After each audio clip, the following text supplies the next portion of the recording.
mudanayaal iyo marweyn ma doonaysaa inaad la xiriirto xildhibaanka golaha shacabka baarlamaanka jamhuuriyadda federaalka soomaaliya ee kugu mataa haddii ay jawaabtaadu tahay haa haddaba barnaamij golakaab ayaa kuu fududeynaya adigta golakaab waa mashruuc isku xiran muwaadiniinta golaha shacabka baarlamaanka jamhuuriyadda federaalka soomaaliya isaga oo ku ogolaanaya inaad si fudud oo nidaamsan oo hufan u gudbiso fariin bogaadin mid walaac ama cabasho xildhibaanka kugu mataa halayaan kuu tusaalayno hannaanka ugu fudud aad u mari karto ciwaanka fariintu waa xaaladda beeraha guryada iyo kaabayaasha dhaqaale ee deegaanada gobolka shabeellada hoose ku socota xildhibaan Janaale mudane xildhibaan Janaale salaan sharaf qadarin kadib magacaygu waa Faadimo waxaan ahay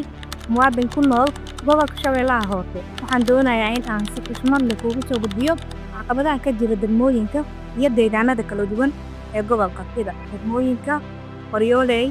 Afgooye Markacadey iyo Baraawe iyo gaar ahaan deegaanada ay ka mid yihiin Janaale Shaani Bariide Awdhiigle Buulamareer Mubaarak Mareerey Golweyn iyo tuulooyin kale ee ku tirsan jiinka webiga deegaanadan waa lafdhabarka wax soo saarka beeraha Soomaaliya si kastaba ha ahaatee waxaa si weyn u saameeyay caqabado isbiirsaday kuwaas ay ka mid yihiin yaraanta biyaha webiga burburka kanaalada waraabka webiyada oo u baahan qashinka taariikh iyo qodub ballaaran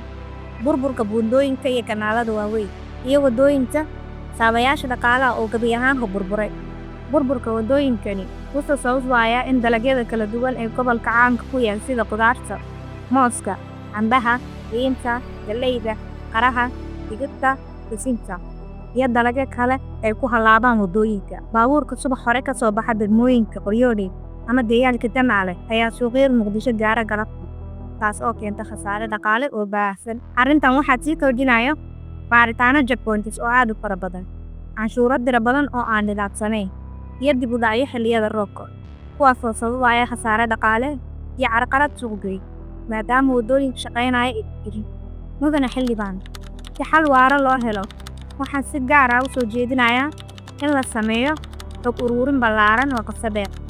muddo ku filan qaadata kuna salaysan aqoonsiga caqabadaha ugu muhiimsan iyo xalalkooda iyadoo si gaar ah diiradda loo saarayo deegaanada dhulbeereedka adigoo ah xildhibaanka mas'ala deegaanka doorashada waxaan kaa codsanayaa inaad qaadato door hogaamineed oo muuqda samayso kormeer degdeg ah aad ku booqato deegaanada aad maqashay arrintan caqabadaha qaab aad warbeyso golaha shacabka baarlamaanka jamhuuriyadda federaalka Soomaaliya isla markaana aad dhiirigelito tallaabooyin wax ku ool ah oo lagu badbaadinayo wax soo saarka beeraha iyo nolosha kumanaan qoys oo ku tiirsan waxaan rajeynayaa inaad fariintani ay ku soo gaarto isla markaana aad u aragto codsigan mid ka turjumaya dan guud iyo mustaqbal horumarineed ee dadka aan tasho mahadsanid